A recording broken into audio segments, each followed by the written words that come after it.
In the autumn of 1970, the rock and roll world lost one of its wildest flames.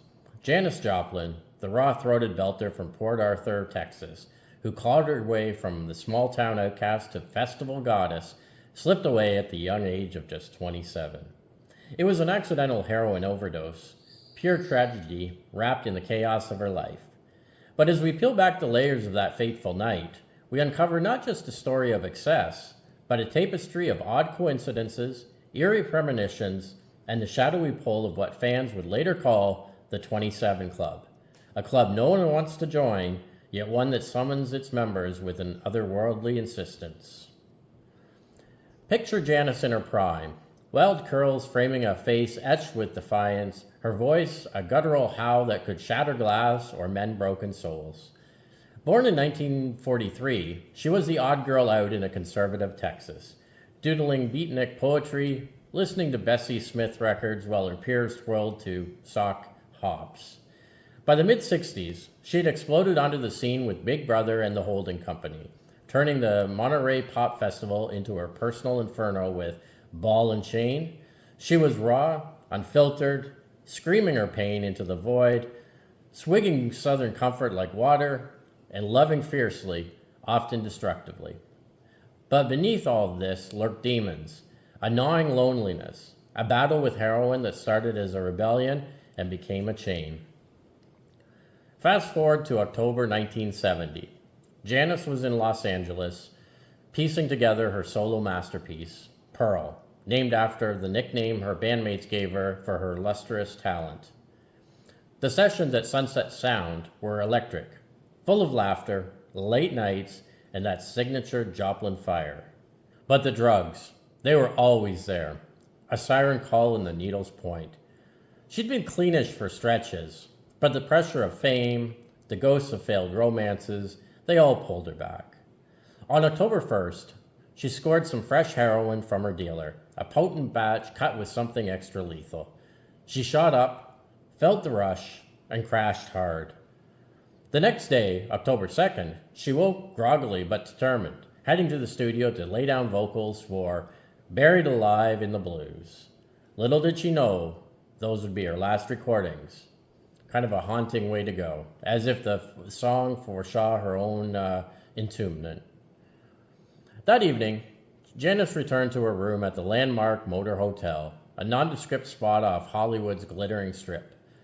Room 105 overlooked the pool, a place she'd crash after gigs, away from the frenzy. She called her road manager, Pecker, to say she wouldn't make rehearsal. Her fingers had cramped from the guitar strings, or so she claimed. But friends later whispered of a deeper unease. Janis had been talking about death lately, in a half-joking rock star way. She had confided to bandmate Sam Andrew about a dream where she was floating above her own body, watching herself fade. It's kind of eerie, right? And get this, just weeks before, she had bought a fancy hearse from a friend, a psychedelic painted Cadillac, complete with a bed in the back for road trips.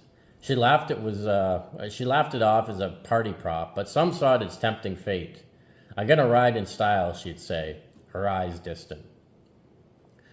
October 4th dawned muggy and it was ordinary. Janis had plans, a big party for her new album, a call to her family back home. Around noon, she popped down into the hotel office to buy cigarettes, chatting idly with the clerk. She seemed upbeat, even humming a tune. Back in her room, she shot up again, that same pure stuff, but this time alone. No one knows exactly what happened next. Her body was found at 1:40 a.m. the following day by Pecker, who got worried when she missed check-ins. There she lay, on the floor, near the bed, needle still nearby, a lit cigarette burning a hole in the rug. The official report? Pulmonary edema from an overdose, her lungs drowning in their own fluid. Accidental, they ruled. No suicide, no foul play. But the weirdness, it seeps in like a fog. First, the timing. Janis died just weeks after Jimi Hendrix choked on his own vomit in a London flat, drowned in a red wine laced with barbiturates, and he was also 27. Hendrix had been Janis's rival and friend. They'd jammed together, shared the wild highs of the era. His death on September 18th hit her hard. She had sent telegrams of condolence, drowned her grief in more booze. Then, less than a year later, Jim Morrison of The Doors would follow on July 3rd, 1971, found dead in a Paris bathtub, officially of heart failure, but whispers of heroin and excess swirled. And again, age 27. And don't get me started on the precursors. Blues legend Robert Johnson poisoned, or so the myth goes, in 1938, also at 27, after selling his soul at a Mississippi crossroads. Brian Jones, Rolling Stones founder, drowned in his own pool on July 3rd, 1969. And guess what? He was 27 years old, just 2 years before Morrison's eerily similar date. Coincidence or something stranger? The 27 Club isn't just a list. It's a vortex of synchronicities.